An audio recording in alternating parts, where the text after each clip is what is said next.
आश्वासन तो मिलता ही है, रिजल्ट आना चाहिए ना। आप देख लीजिए, सिवान हो गया, गोपालगंज हो गया, आए दिन मर्डर हो रहा है। महीने में 50 से ऊपर मर्डर हो रहा है सिवान गोपालगंज में। सज़ा किसको मिला? रिज़ल्ट कितने का आया? मेन मुद्दा तो ये है कि रिज़ल्ट आना चाहिए। जब मर्डर करने के बाद लोग फंसेंगे ही नहीं तो फिर रुकेगा कैसे? आखिर प्रशासन इस चीज़ पे कंट्रोल क्यों नहीं कर रही है?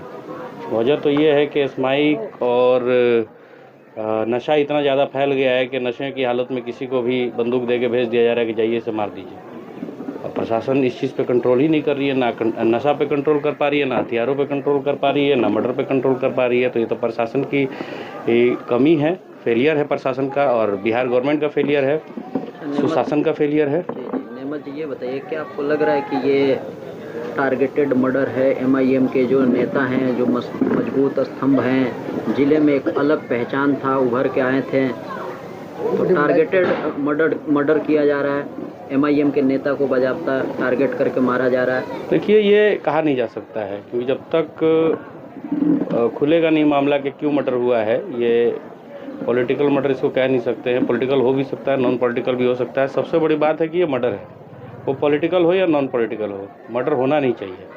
और मर्डर हो जाता है तो फिर मर्डर करने वाले को सज़ा भी होना चाहिए और करवाने वाले का भी सज़ा होना चाहिए, लेकिन ये हो नहीं रहा। सिवान गोपालगंज की बात करें, हाँ। एमआईएम के दूसरे नेता की हत्या हुई है, इससे पहले सिवान में हुआ और फिर ये दोबारा घटना हुआ, तो क्या कारण है, क्या कहेंगे इस विषय में कि लगातार जो है एमआईएम के नेताओं के को टारगेट किया जा रहा है? देखिए, सबसे बड़ी बात है कि एमआईएम के नेताओं को टारगेट किया ही नहीं जा रहा है, हर पार्टी के नेताओं को टारगेट किया जा रहा है। जो भी युवा हैं, सामाजिक कार्यकर्ता हैं, उनको टारगेट किया जा रहा है। तो ये नहीं होना चाहिए। और टारगेट करने के बाद, हत्या होने के बाद सज़ा क्यों नहीं दे पा रही है प्रशासन? बिहार गवर्नमेंट कर क्या रही है? सुशासन का दावा करने वाली है। भैया, मर्डर केस में क्या सज़ा होता है? मुझे तो नहीं दिखता है कि आज तक किसी को, पिछले 10 साल में किसी को मर्डर का सज़ा नहीं हुआ है। पकड़ लिया, बेल हो गया, तो फिर क्या फायदा? ये तो प्रशासन नहीं दे पा रही है सही सबूत, इसीलिए ना। क्यों नहीं दे पा रही है? इस समय, और सम्राट चौधरी जी ने अभी कुछ दिन पहले ही कहा है कि अपराधी जो हैं बिहार से या तो नेपाल भागेंगे और नहीं तो गया में पिंडदान होगा, और लगातार घटनाएं हो रही हैं।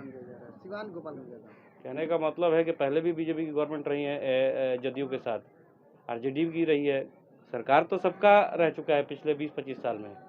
कहने का मतलब है कि कंट्रोल क्या हुआ? प्रशासन कर क्यों नहीं पा रही है? या तो कहीं से साठगांठ है, कुछ ना कुछ साठगांठ चल रहा है प्रशासन का और अपराधियों का, तभी नहीं हो पा रहा है। कैसे छूट जा रहे हैं लोग? क्या एक्चुअल में ये सरकार जो दावा करती है सुशासन का, तो आखिर अपराधियों को क्यों नहीं? आप आरिफ जमाल का हत्या का देख लीजिए, आज तक खुला नहीं मामला कि आखिर हुआ क्या था, क्यों था।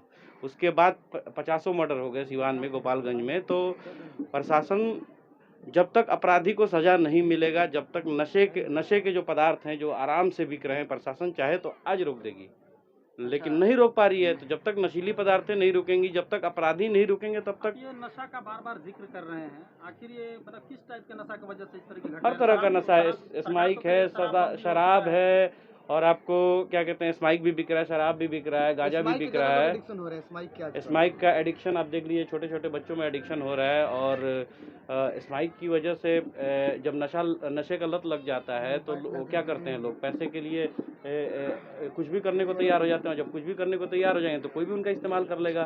तो स्माइक जिस लेवल पे आपको सिवान, गोपालगंज या पूरे बिहार में, ये दारू जब से, शराब बंद हुआ है, तब से स्माइक का ओपनली सेल हो रहा है। अच्छा नेमत जी, आप यूथ हैं, यंग हैं, आंदोलन में आप एक्टिव रहते हैं, तो जब प्रशासन अपराधी को सज़ा नहीं दिला पा रही है, तो आप लोग इस पे कुछ मंथन सोच रहे हैं कि आगे आप लोग का क्या रणनीति होगा, क्या आप लोग करेंगे? आज से 2 साल पहले एक केस में हमने आंदोलन किया था, प्रशासन ने अपराधियों को नहीं पकड़ा, हमें उठा के जेल में डाल दिया आंदोलन करने से? हाँ। तो कहने का मतलब है कि प्रशासन तो ये भी नहीं चाहती है ना कि लोग विरोध करें, पर जो विरोध करता है उसी को उठा के जेल में डाल देती है। तो कैसे अपराध रुकेगा? प्रशासन अपराधियों को अगर चाहे तो प्रशासन के पास हर एक रिपोर्ट होता है, अगर वो चाहे तो 24 घंटे के अंदर में। देखिए, हम लोग संविधान के मानने वाले लोग हैं। हम तो रिक्वेस्ट ही करेंगे कि प्रशासन हमें न्याय दे, कोर्ट हमें न्याय दे। और अगर न्याय नहीं मिला तो आंदोलन तो होगा। इस बार बहुत बड़ा आंदोलन होगा, पूरे बिहार में आंदोलन होगा।